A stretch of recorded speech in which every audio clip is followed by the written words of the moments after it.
ನಾನು Asha. Welcome to flavours of Karnataka. ಸಾಮಾನ್ಯವಾಗಿ ಬಜ್ಜಿ ಬೋಂಡ ಅಂತಂದರೆ ಅದು ಮೆಣಸಿನ್ಕಾಯಿ ಬಜ್ಜಿನ ತುಂಬ ಜನ ಇಷ್ಟಪಡ್ತಾರೆ, ಹಾಗೆ ಆಲೂಗಡ್ಡೆ ಬಜ್ಜಿ ಕೂಡ ಮಾಡ್ತಾರೆ.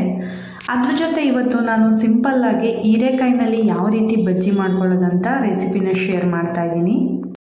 ಈ ಹೀರೆಕಾಯಿನಲ್ಲಿ ಬಜ್ಜಿ ಮಾಡೋದ್ರಿಂದ ಟೇಸ್ಟ್ ಅಂತೂ ತುಂಬಾ ಚೆನ್ನಾಗಿರುತ್ತೆ, ಹಾಗೆ ಎಲ್ಲರೂ ಕೂಡ ಇಷ್ಟಪಡ್ತಾರೆ, ಅಷ್ಟು ಸೂಪರಾಗಿ ಬರುತ್ತೆ. ಬನ್ನಿ ಈ ಹೀರೆಕಾಯಿ ಬಜ್ಜಿನ ಯಾವ ರೀತಿ ಮಾಡೋದಂತ ನೋಡೋಣ.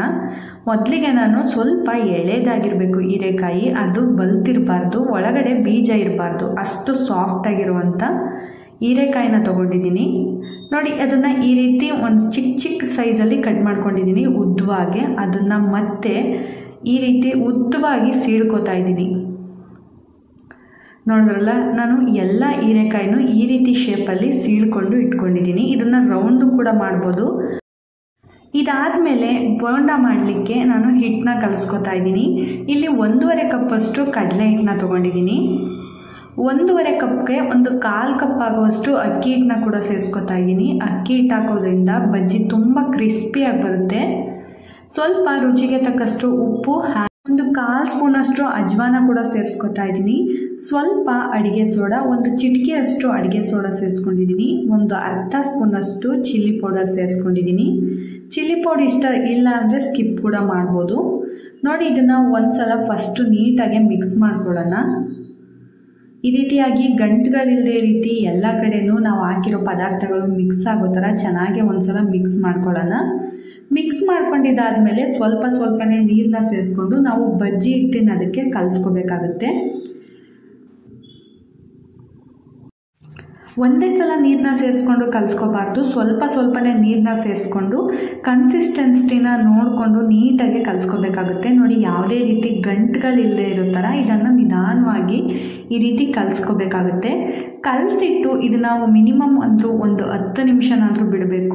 ನೋಡಿ, ಇವಾಗ ಒಂದು 10 ನಿಮಿಷ ಆಗಿದೆ. ಹಿಟ್ಟು ಕೂಡ ಚೆನ್ನಾಗಿ ಅರಳ್ಕೊಂಡಿದೆ. ಇನ್ನೊಂದು ಸೈಡಲ್ಲಿ ಎಣ್ಣೆ ಕೂಡ ಬಿಸಿ ಮಾಡಲಿಕ್ಕೆ ಇಟ್ಟಿದ್ದೀನಿ. ಎಣ್ಣೆ ಚೆನ್ನಾಗಿ ಮೀಡಿಯಮ್ ಫ್ಲೇಮ್ನಲ್ಲಿ ಇಟ್ಕೊಂಡು ಬಿಸಿ ಮಾಡಿದ್ದಾದಮೇಲೆ ಒಂದೊಂದೇ ಹೀರೆಕಾಯಿನ ಈ ರೀತಿ ನಾವು ಕಲಸಿಟ್ಟಿರೋವಂಥ ಬಜ್ಜಿ ಹಿಟ್ಟಿನಲ್ಲಿ ಅದ್ದು ನಾವು ಎಣ್ಣೆಯಲ್ಲಿ ಸೇರಿಸೋಣ. ಇದೇ ರೀತಿ ಎಲ್ಲ ಬಜ್ಜಿಗಳನ್ನೂ ಸೇರಿಸ್ಕೋಬೇಕಾಗುತ್ತೆ.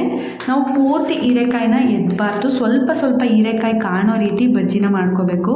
ಆವಾಗ ಹೀರೆಕಾಯಿ ತುಂಬ ಕ್ರಿಸ್ಪಿಯಾಗಿ ಒಳಗಡೆ ಕೂಡ ಚೆನ್ನಾಗಿ ಬೇಯುತ್ತೆ. ನೋಡ್ತಾ ಇರ್ಬೋದು, ಇವಾಗ ನಾನು ಎಲ್ಲ ಬಜ್ಜಿಗಳನ್ನೂ ಸೇರಿಸ್ಕೊಂಡಿದ್ದೀನಿ. ಇವನ್ನ ಒಂದೊಂದು ಸೈಡಲ್ಲಿ ಕ್ರಿಸ್ಪಿ ಆಗೋ ಥರ, ಕಲರ್ ಚೇಂಜ್ ಆಗೋ ಥರ ಒಂದೊಂದನ್ನೇ ಈ ರೀತಿ ಟರ್ನ್ ಮಾಡಿಕೊಂಡು ನಿಧಾನವಾಗಿ ಬೇಯಿಸ್ಕೋಬೇಕಾಗುತ್ತೆ. ಮೀಡಿಯಮ್ ಫ್ಲೇಮ್ನಲ್ಲೇ ಇಟ್ಕೊಂಡು ಕಂಪ್ಲೀಟ್ ಕಲರ್ ಚೇಂಜ್ ಆಗೋವರೆಗೂ ನಿಧಾನವಾಗಿ ಬೇಯಿಸ್ಕೊಳ್ಳಿ. ತುಂಬ ಬೇಗನೆ ಬೇಯಿಸ್ಲಿಕ್ಕೆ ಹೋದರೆ ಒಳಗಡೆ ಬೆಂದಿರೋದಿಲ್ಲ, ಹಾಗೆ ಮೇಲ್ ಮಾತ್ರ ಬೆಂದಿರುತ್ತೆ, ಬೆಂದಿರೋ ಥರ ಕಾಣುತ್ತೆ, ಬಟ್ ಒಳಗಡೆ ಎಲ್ಲ ಹಾಗೆ ಹಸಿ ಹಸಿ ಇರುತ್ತೆ, ಕ್ರಿಸ್ಪಿಯಾಗಿ ಬರೋದಿಲ್ಲ.